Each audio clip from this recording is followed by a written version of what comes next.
ইবনে মাজাহ 4019 নম্বর হাদিসের বর্ণনা।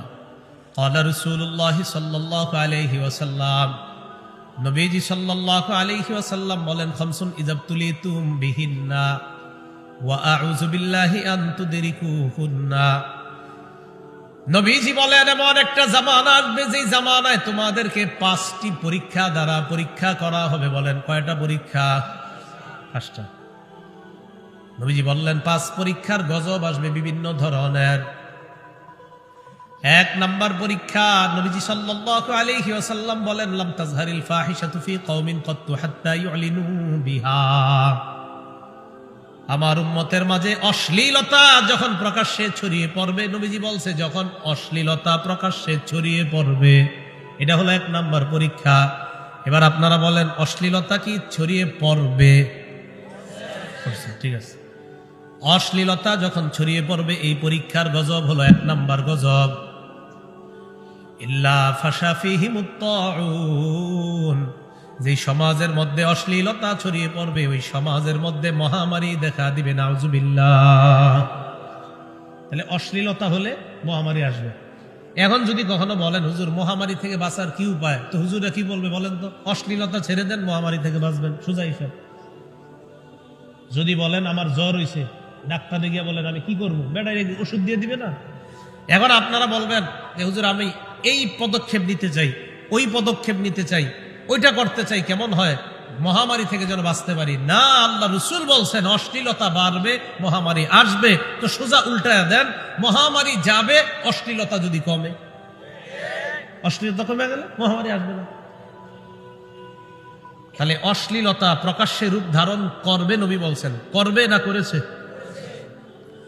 ওয়াল আউজাউল্লাতী লাম তাকুন মাযাত ফি আসলাফিহিমুল্লাযীনা মাযাউ। এমন এমন রোগ আসবে যেই রোগের নাম অতীত জামানার মানুষ কখনো শুনে নাই। Chikungunya, pneumonia, dengue, corona, Omicron, এগুলা কারা শুনছে? নবীজি সাল্লাল্লাহু আলাইহি সাল্লাম বলেন এমন এমন রোগ আসবে যেই রোগের নাম অতীত জামানার মানুষ শুনেনি। তাহলে 1 নাম্বার পরীক্ষা কি ভবিষ্যতে হবে না আমাদেরকে অলরেডি পরীক্ষা আছি আমরা? পরীক্ষা নাম্বার 2।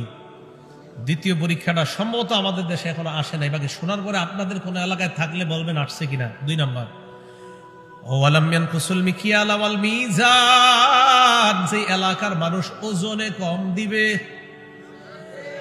এটা আমাদের দেশে আছে না? নবীজি বলেন 2 নাম্বার পরীক্ষা ওজনে কম দেওয়ার পরীক্ষার মধ্যে তোমরা পড়বা। মানুষ কত মেশিন আবিষ্কার করবে, ইত্যাদি আবিষ্কার করবে, ওখানেও বাটপারি রাখবে যেন কম দেওয়া যায়।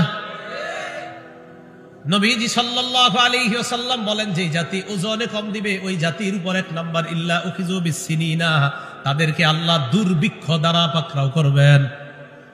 কি আসবে? এখন যদি বলেন হুজুর দুর্ভিক্ষ দূর করার উপায় কি, ওজন ভালো করে দেন। যদি বলেন যে দুর্ভিক্ষ কিভাবে যাবে, ওজনে ঠিক মতো দিলে আল্লাহ দুর্ভিক্ষ দিবে না। তো অশ্লীলতা যদি কম হয় মহামারী আসবে না। ওজনে যদি কম দেওয়ার বন্ধ না করেন দুর্ভিক্ষ আসবে, আর যদি ওজন সঠিকভাবে করেন আল্লাহ দুর্ভিক্ষ দিয়ে নেবেন।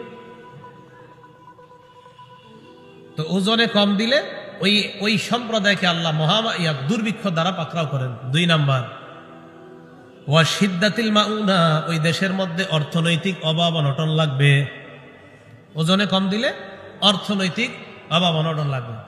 আপনি দেখেন ব্যাংকগুলার কি অবস্থা এখন, হ্যাঁ, সবার এক কান্নাকাটি অবস্থা। গ্রাহকরাও আপনারা এখন টেনশনে পড়ে যাচ্ছেন যে কি হয় না হয়। এখন মূল কথা হলো যে ওজন দেওয়ার যে অপরাধ, ওজন কম দেওয়ার অপরাধ, এই অপরাধ কমে গেলে দুর্ভিক্ষ আসবে না, অর্থনৈতিক অভাবও দেখা দিবে না। আল্লাহ আমাদেরকে ইসলাম সঠিকভাবে বুঝার পালন করার তৌফিক দান করেন। পরীক্ষা নাম্বার 3। 3 নাম্বারটা দেখেন আছে কিনা আমাদের দেশে। যদি না থাকে সমস্যা নেই, আর থাকলে বলবেন আছে। ওয়ালাম ইয়ামনাউ যাকাত আমওয়ালিহিম, যে দেশের মানুষ যাকাত দিবে না। যাকাতের সম্পদশালী আছে যাকাত দেওয়ার, কিন্তু যাকাত দিবে না। 5 লক্ষ টাকা আপনার যাকাত আসছে, আপনি 1.5 লাখ টাকার শাড়ি লুঙ্গি কিনা মানুষের দিয়ে দিলেন, বাকি রইল আর কয় লাখ? 3.5 লাখ। যাকাত আসছে 5 লাখ, 1.5 লাখ টাকার শাড়ি লুঙ্গি তাও কিনলেন 160 টাকা করে, যে দোকানে পাওয়া যায়। এগুলা কেনার পর আপনারা শাড়ি লুঙ্গি দিয়ে দিলেন 1.5 লাখ টাকা, আর বাকি আছে কয় লাখ? নবীজি সাল্লাল্লাহু আলাইহি ওয়াসাল্লাম বলেন, মান আতাহুল্লাহু মালা, যাকে আল্লাহ সম্পদ দেয়, দেওয়ার পর ফালাম ইউআদ্দি যাকাতা, ওই সম্পদের যাকাত যদি না দেয়, তাহলে 5 লাখের মধ্যে 1.5 লাখ গেলে বাকি রইল কয় লাখ? নবীজি বলেন, মুসিলা লাহু ইয়াউমাল কিয়ামাতি শুজাআন আকরা, যেইগুলা দেয় নাই এইগুলা বিষধর সাপে রূপান্তরিত হবে। এই সাপ তার এই জায়গায় ফনা দিয়ে বলবে, আনা কানজুকা আনা মালুকা, আমি তোমার জমানো সম্পদ, আমি তোমার সঞ্চিত সম্পদ, আমি তোমার সেই 3.5 লাখ। তুমি 5 লাখ যাকাত আসছে, কেন দিলা না বাকিটা? এটা কথার কথা। 3.5 লাখ এটা কথার কথা। যে যত না দিবে, সাপ এইভাবে বলবে যে আমি তোমার সঞ্চিত সম্পদ, আমি তোমার সঞ্চিত মাল, এটা বলবে। যাকাত যারা যাকাত দেন নাই, আল্লাহ তাদেরকে বকেয়া যাকাত গুলো আদায় করার তৌফিক দান করেন। আল্লাহুম্মা লাকাল হামদু ওয়া লাকাশ শুকর। এখন যাকাত না দিলে কি হবে? নবীজি বলেন, ওয়ালাম ইয়ামনাউ যাকাত আমওয়ালিহিম ইল্লা মুনিউল কাতরা মিনাস সামা, আসমান থেকে রহমতের বৃষ্টি বন্ধ করে দেওয়া হবে। এমন বৃষ্টি, যেই বৃষ্টির দ্বারা কৃষকের মুখে হাসি ফুটতো, যেই রহমতের বৃষ্টির দ্বারা কৃষি খাতে দেশের অর্থনৈতিক অবস্থা চাঙ্গা হয়ে যেত, ওই বৃষ্টি আল্লাহ দিবে না। কথা হলো, যাকাত না দেওয়ার পরেও মাঝে মাঝে আমাদের দেশে বৃষ্টি হয় কি হয় না? এই যে বৃষ্টি কেন হয়, নবীজি বলেন, লাউলাল বাহাইম লাম ইউমতারু, যদি চতুষ্পদ জন্তুরা না থাকতো, যেই প্রাণীগুলা বৃষ্টি পাওয়ার পর খুশি হয়, যেই প্রাণীগুলা বৃষ্টির কারণে নদীর মধ্যে সাঁতার কাটতে পারে, এই প্রাণীগুলার কারণে আল্লাহ বৃষ্টি দেয়, এরা যদি না থাকতো আল্লাহ দুনিয়াতে বৃষ্টি দিতেন না। তাহলে যেই দেশের মানুষ যাকাত দিবে না, ওই দেশে আল্লাহ বৃষ্টি মানুষকে দেয় না, হাইওয়ান জানোয়ারকে দেয়, তাদের কারণে মানুষ বৃষ্টি পায়। রহমতের বৃষ্টি আল্লাহ বন্ধ করে দেয়। এই গেল 3 নাম্বার পরীক্ষা। পরীক্ষা নাম্বার 4, ওয়ালাম ইয়ানকুদু আহদাল্লাহি ওয়া আহদা রাসূলি, যেই দেশের মানুষ আল্লাহ নবীর সাথে ওয়াদা ভঙ্গ করে। কার সাথে ওয়াদা ভঙ্গ করে? কি ওয়াদা? আল্লাহ বলেন, মা আতাকুমুর রাসূলু ফাখুযু, নবী তোমাদেরকে যা দিয়েছেন তা গ্রহণ করো। ওয়া মা নাহাকুম আনহু ফান্তাহু, যা থেকে নিষেধ করেছেন তা থেকে তোমরা বিরত থাকো। আয়াত 2টা মিলান। আল্লাহ নবী বলেন, যা দিয়েছেন তা গ্রহণ করো, যা থেকে নিষেধ করেছেন তা থেকে বিরত থাকো। এর মানে নবী আমাদেরকে যা বলবেন সেটা আমরা পালন করব, যা থেকে নিষেধ করবেন তা থেকে আমরা বেঁচে থাকব। দেখি নবী আমাদেরকে কি বলেন। বুখারীর 2465 নাম্বার হাদিসের বর্ণনা, ক্বালা রাসূলুল্লাহ সাল্লাল্লাহু আলাইহি ওয়াসাল্লাম, নবীজি বলেন, ইয়াকুমুল জুলুস আলাত তুরুকাত, রাস্তাঘাটে তোমরা অনর্থক আজাইরা পেচাল অনর্থক কর্মকাণ্ড করার জন্য বৈঠক করা থেকে বাঁচো। কি বৈঠক? অনর্থক। বলেন সবাই, কি বৈঠক? সাহাবারা বললেন, মালানা বুদ্দুন ইন্নামা হিয়া মাজালিসুনা নাতাহাদ্দাসু ফিহা, হুজুর রাস্তাঘাটে আমরা ধর্মীয় আলোচনার জন্য বৈঠক করি, এই বৈঠকে কি আমরা বসতে পারবো না? নবীজি বলেন, রাস্তাঘাটে যদি বসতেই হয় তাহলে রাস্তার হক গুলা তোমরা আদায় করবা। সাহাবারা প্রশ্ন করলেন, ওমা হাক্কুত তরিক ইয়া রাসূলুল্লাহ, রাস্তার হক আবার কি জিনিস? নবীজি বললেন, রাস্তার হক হলো 5টা। বলেন, রাস্তার হক কয়টা? নাম্বার গদ্দুল বাসর, নজর নিচে রাখা। 2 নাম্বার ওয়াকাফুল আযা, কষ্টদায়ক বস্তু সরায়া দেওয়া। 3 নাম্বার ওয়ারদ্দুস সালাম, সালামের জবাব দেওয়া। 4 নাম্বার আমরুন বিল মারুফ, নেক কাজের আদেশ করা। 5 নাম্বার নাহয়ুন আনিল মুনকার, অসৎ কাজ থেকে নিষেধ করা। বলেন, 1 নাম্বার নজর কোথায় রাখা? আমি তো আসতে সময় দেখলাম এইভাবে আছে সবার নজর। হ্যাঁ, বা রাস্তায় বসতে হইলে নজর কোথায় রাখতে হবে? আমি দেখলাম সব এইভাবে আছে, নজর তো নিচে নাই। তো নবীর হুকুম তো পালন হলো না। নবী যা বলেছেন তা করো। নবী বলেছেন নজর নিচে রাখতে। তা আসার সময় অনেক বৈঠকখানা দেখলাম, ওই বৈঠকখানায় নজর নিচে দেখলাম না কেন? তাহলে তো হলো না। রাস্তার 5টা হোক না, একটা নজর নিচে রাখা, তো নজর তো আপনার নিচে হলো না। নবী যা বলেছেন তা গ্রহণ করা, এবার যা থেকে নিষেধ করেছেন তা থেকে বিরত থাকা। আবু দাউদ শরীফের 4052 নম্বর হাদিসের বর্ণনা। ক্বালা রাসূলুল্লাহ সাল্লাল্লাহু আলাইহি ওয়াসাল্লাম, নবীজি বলেন, ইয়া আলী লা তাকশিফ ফাকিজাকা, আলী তুমি তোমার রান কাউকে দেখাবা না। কি দেখাবা না? জোরে বলেন। নবী যা নিষেধ করেছেন তা থেকে আমরা বিরত থাকবো। নবী বললেন রান দেখাবা না, অতএব আমরা আমাদের রান কাউকে দেখাবো না। কি ঠিক আছে? 2 নাম্বার, ওয়ালা তানজুর ইলা ফাকিজি হাইয়িন, জীবিত ব্যক্তির রানের দিকে তাকাইবা না। তাহলে নবী না নিষেধ করেছেন তা থেকে আমরা বিরত থাকবো, এই অঙ্গীকার নবীর সাথে আমাদের, আমরা জীবিত ব্যক্তির রানের দিকে তাকাবো না। 3 নাম্বার, ওয়ালা ফাকিজি মাইয়িতিন, মরা ব্যক্তির রানের দিকে তাকাইবা না। নবীর সাথে আমাদের ওয়াদা, নবী যা নিষেধ করেছেন তা থেকে আমরা বিরত থাকবো, মরা ব্যক্তির রানের দিকেও তাকানো যাবে না। এবার আপনাদেরকে আমার প্রশ্ন বুঝে শুনে উত্তর দিবেন। নাটক সিনেমায় যদি কোনো মরা ব্যক্তির রান দেখা যায়, সেটা দেখা হালাল না হারাম? যদি জীবিত কারো রান দেখা যায়, সেটা দেখা হালাল না হারাম? খেলার মধ্যে যদি কারো রান দেখা যায়, এটা হালাল না হারাম? হাডুডু খেলায় যদি কারো রান দেখা যায়, সেই খেলা দেখা হালাল না হারাম? আর কোন খেলা আছে? কি খেলা? ওইটাতে রান দেখা যায় আসলে? তাহলে তো নবীর সাথে ওয়াদা আপনি রক্ষা করতে হবে। কারণ জীবিত, এটা কি জীবিতরা খেলে না মরারা? মরারা খেললেও রান দেখা হারাম ছিল, সেখানে জীবিতরা যদি রান দেখায়, সেই রান দেখা কি? আর কোন খেলা আছে? কি বললেন? কি খেলা? হাডুডু ছাড়া? আমি কিন্তু বলি না, আপনারা বলেন, আরো জোরে বলেন। কি খেলা? আবার বলেন। এটাতে রান দেখা যায়? তাহলে তো নবীর সাথে ওয়াদা করছেন, আপনি যা নিষেধ করেছেন তা আমরা দেখব না, তা আমরা করব না। তো নবী নিষেধ করেছেন, এটা করা যাবে না। পরীক্ষা নাম্বার 4, নবীজি বলেন, ওয়ালাম ইয়ানকুযু আহদাল্লাহি ওয়া আহদা রাসূলি, যেই দেশের মানুষ আল্লাহ আর তার নবীর সাথে ওয়াদা ভঙ্গ করে। নবীর সাথে আমাদের ওয়াদা ছিল, আপনি যা বলবেন তা আমরা পালন করব, যা থেকে নিষেধ করবেন তা আমরা করব না। এখন আপনারা বলেন, নবী যা নিষেধ করেছেন তা আমরা করব না, ওয়াদা করেছি আমরা, সবাইকে এটা পালন করতেছে। নবীজি বলেন, ওই দেশের মধ্যে গজব আসবে, ইল্লা সাল্লাতাল্লাহু আলাইহিম আদুওয়াম মিন গায়রিহিম, বহিরাগত শত্রু আল্লাহ ওই দেশে চাপায়া দিবেন। ফাখাযু মা ফি আইদিহিম, ওই শত্রু তাদের হাতের দামি দামি সম্পদ গুলা ছিনায় নিবে। 4 নাম্বার পরীক্ষা, যে দেশের মানুষ আল্লাহ আর তার রাসূলের সাথে অঙ্গীকার ভঙ্গ করবে, ওই দেশে আল্লাহ বহিরাগত শত্রু চাপিয়ে দিবেন, আর ওই শত্রু তাদের দামি দামি সম্পদগুলা ছিনিয়ে নিবে। পরীক্ষা নাম্বার 5, ওয়ালাম তাহকুম আইম্মাতুহুম বিকিতাবিল্লাহ ওয়া ইয়াতাখায়্যারু মিম্মা আনজালাল্লাহ, যে দেশে আল্লাহর কিতাব অনুযায়ী ফয়সালা হবে না, আল্লাহ যা নাজিল করেছেন এই নাজিলকৃত বিষয়গুলা যদি দায়িত্বশীলরা মেনে না নেয়, ইল্লা জাআলাল্লাহু বাসাহুম বাইনাহুম, ওই দেশের মধ্যে মানুষে মানুষে আল্লাহ যুদ্ধ বাঁধায়া দিবে। মানুষে মানুষে আল্লাহ যুদ্ধ বাঁধিয়ে দিবে, বাঁশ নিয়ে নামবে।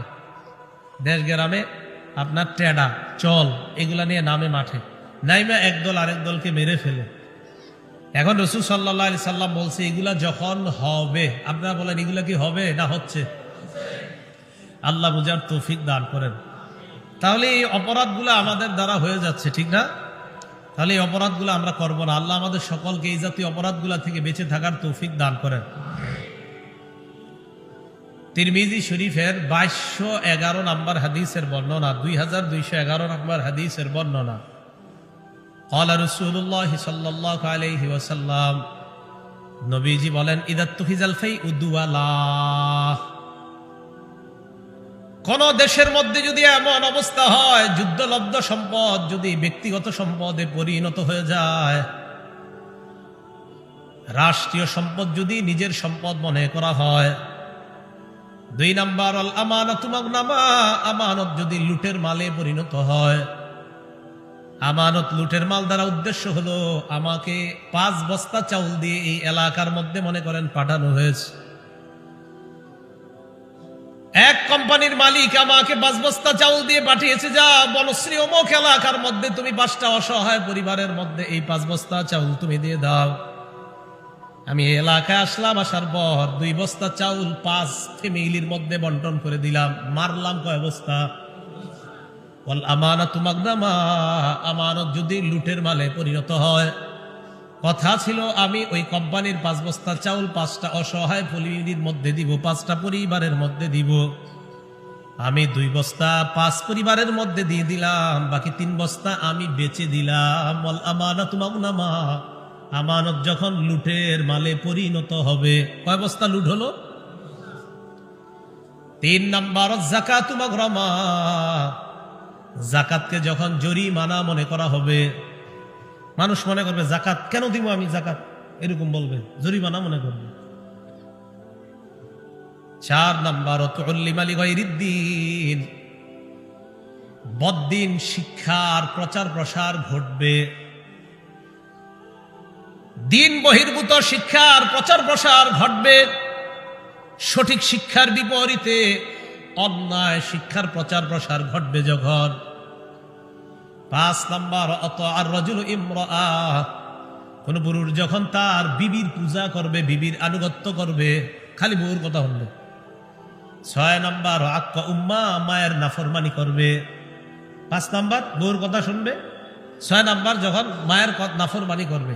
এগুলো মনে হয় ভবিষ্যতে হবে আমাদের দেশ।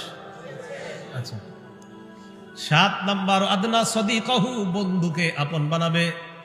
8 নাম্বার আকসা আবা, বাবাকে দূরে ঠেলে দিবে, বাবাকে দূরে ঠেলে দিবে। তো আগের দিনের বাবা, ওনার বয়স 50-60, রাত 12টা বাজে এসে দিয়ে ছেলেটা মোবাইল চালায়, বাবা ঘুমাস না, এত রাত হয়েছে, 1টা বাজে গেছে। ছেলে জবাব দেয়, আপনি আধুনিকতা বুঝেন না, আগের দিনের মানুষ, যান আপনি গিয়ে ঘুমান। হ্যাঁ, খুব বুঝে, সে খুব বুঝে। বন্ধুদেরকে বাসায় আনবে, আইনা রাতে 2টা 3টা 4টা পর্যন্ত আড্ডা দিবে। বুড়া বাবা এসে বলবে, বাবা ঘুমাস না, এত রাত পর্যন্ত আড্ডা দেস। আরে আপনি ঘুমান তো আব্বা, আধুনিকতা আপনি বুঝবেন কিছু, আপনি আগের যুগের মানুষ, যান আপনি ঘুমান। হে বুঝছে সব। 7 নাম্বার বন্ধুকে আপন বানাবে, বাবাকে দূরে ঠেলে দিবে। 9 নাম্বার ওয়াজাহারাতিল আসওয়াতু ফিল মাসাজিদ, মসজিদের মধ্যে আজাইরা পেচাল বাড়বে। মসজিদে অনর্থক কথা বাড়বে। কোন মতে ইমাম সাহেব 1:30টার জায়গায় যদি 1:31 বাইজা যায় যাইতে জামাতে, জামাত হইল 1:30টায়, 1:31 বাজতে মোটামুটি 1:32 বাজতে পুরা মসজিদ বাজার হয়ে যায়, পুরা মসজিদ। তো বলছিলাম যে মসজিদের মধ্যে আপনার আওয়াজ বেড়ে যাবে, মসজিদের মধ্যে আওয়াজ বেড়ে যাবে অনর্থক। কোন কারণে যদি 1:30টার জামাত একটু দেরি হয়, সবার কল্লাগুলা পিছনে ঘুরে যায়, মানে হুজুর আসে না কেন। আর হইল কি যে হুজুর আসতে একটু দেরি হইলে, হ্যাঁ এত ছুটি কাটায়, এই কাটায়, সেই কাটায়, হ্যাঁ আসতে এত দেরি করে, হ্যাঁ না থাকলে কইয়া দিব থাকবো না, এত দেরি করে কি লেগা। কিন্তু 90 ঘন্টা দাঁড়ায়া থাকতে তাদের একটু কষ্ট হয় না। এই লোকগুলো 1 মিনিট দেরি হইলে 14 গোষ্ঠী উদ্ধার করতে চাই ইমাম সাহেব। কথাগুলো কি সত্য? নবীজি বলছে 9 নাম্বার ওয়াজাহারাতিল আসওয়াতু ফিল মাসাজিদ, মসজিদের মধ্যে অনর্থক কথাবার্তা বাড়তে থাকবে। 10 নাম্বার ওয়াসাদাল কাবিলাতা ফাসিকুহুম, সমাজের দায়িত্বশীল হবে সবচেয়ে পাপাচার ব্যক্তি। 11 নাম্বার ওয়াকানা জাইমুল কওমি আরজালাহুম, সবচাইতে নিকৃষ্ট মানুষগুলা হবে গোত্রের অধিপতি। 12 নাম্বার উকরিমার রাজুলু মাখাফাতা শাররিহি, মানুষ মানুষকে সম্মান করবে, তার ভয়ে সম্মান করবে, অস্ত্রের ভয়ে সম্মান করবে, শ্রদ্ধায় সম্মান করবে না। এক মানুষ আরেকজনের সম্মান করবে কেন? আমার মেয়েটা স্কুলে যায় ডেলি, আমার মেয়েটা যেন ইফটিজিং এর শিকার না হয়, এই জন্য এলাকার নেতা, এলাকার মাস্তান কিছু পোলাপান মোটরসাইকেল নিয়ে বসে থাকে স্কুলের সামনে। আর ওই বেটা চিন্তা করে, আরে আমার মেয়ে তো স্কুলে যায়, এদের সামনে দিয়াই।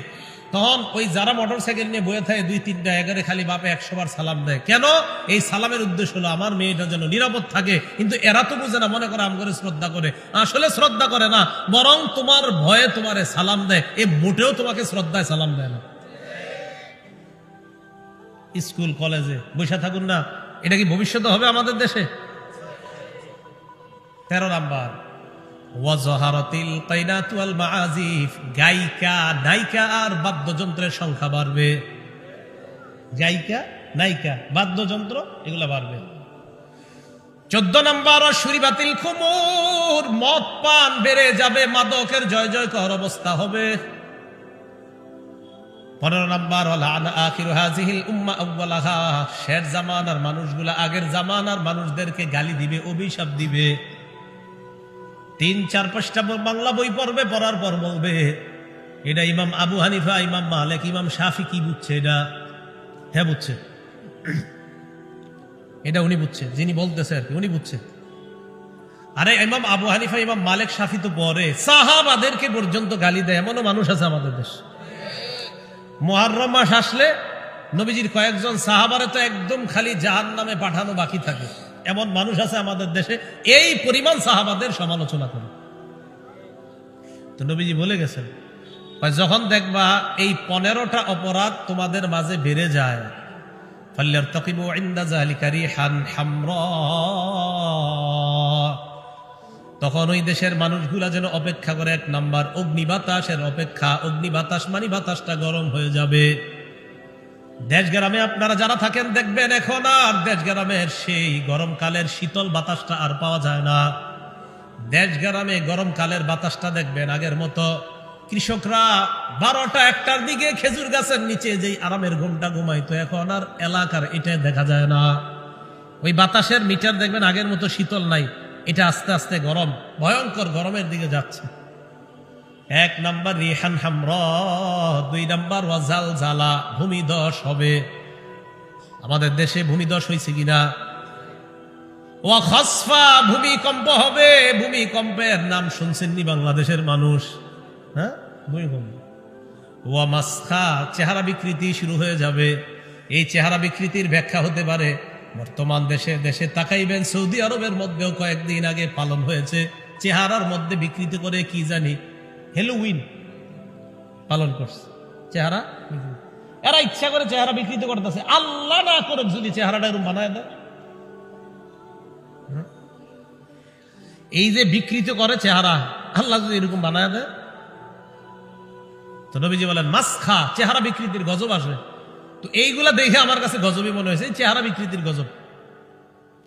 আল্লাহ বিকৃত করার আগে নিজেরা ট্রাই করতেছে, প্র্যাকটিস করতেছে। জি, আপনি কয়েকদিন পরে বানাবেন এরকম, তাই আগের থেকে হচ্ছি,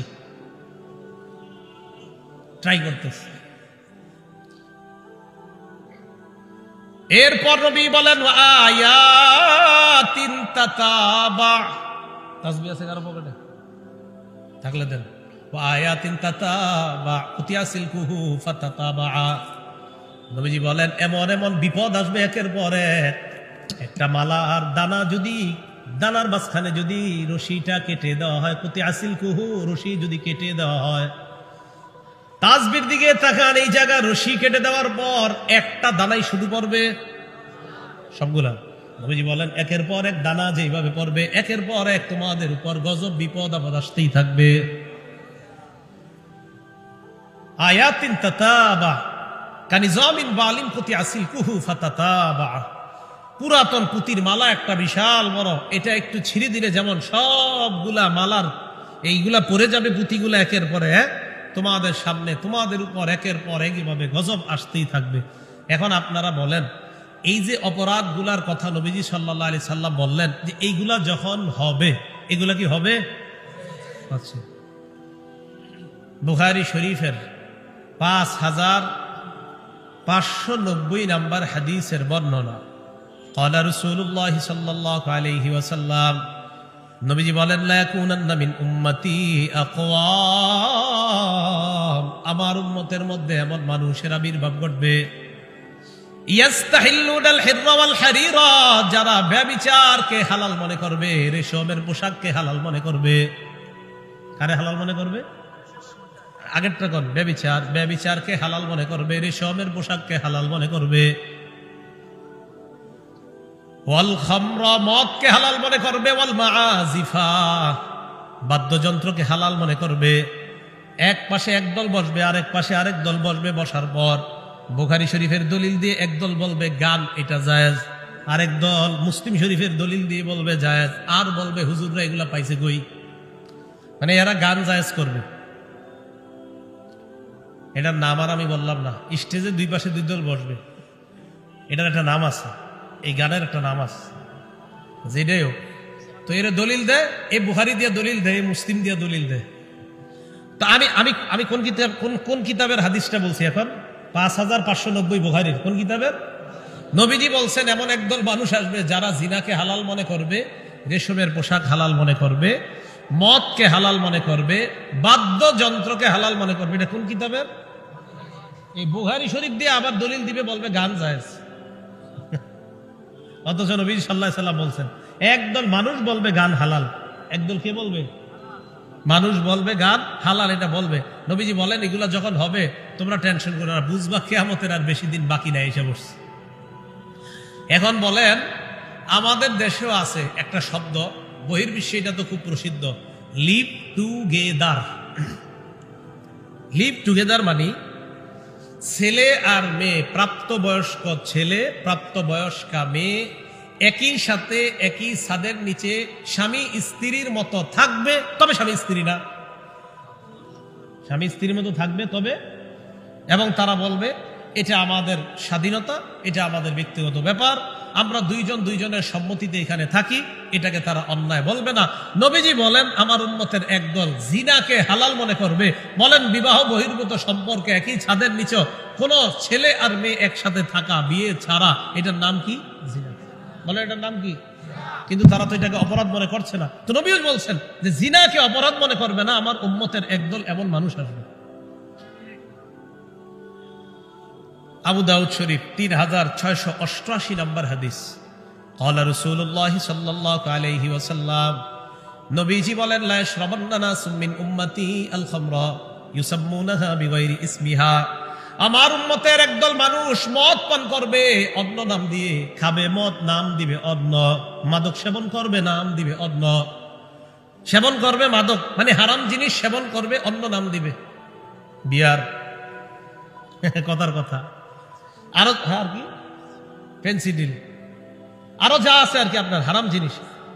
আমি জানি না হারাম কি কি নেশাজাত দ্রব্যগুলো আছে, এই নেশা জাতীয় দ্রব্যগুলার নাম দিবে ভিন্ন। নবীজি কয় সব মাদকের অন্তর্ভুক্ত, সব নেশা সৃষ্টিকারী, এরা বিভিন্ন নাম দিয়ে এইগুলা পান করবে। আর কি করবে?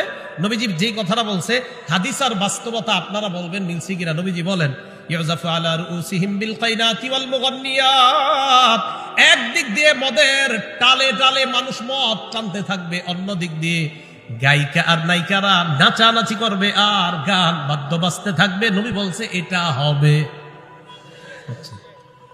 তাহলে গানও চলে, নাচানাচিও চলে, মদের পানও চলছে।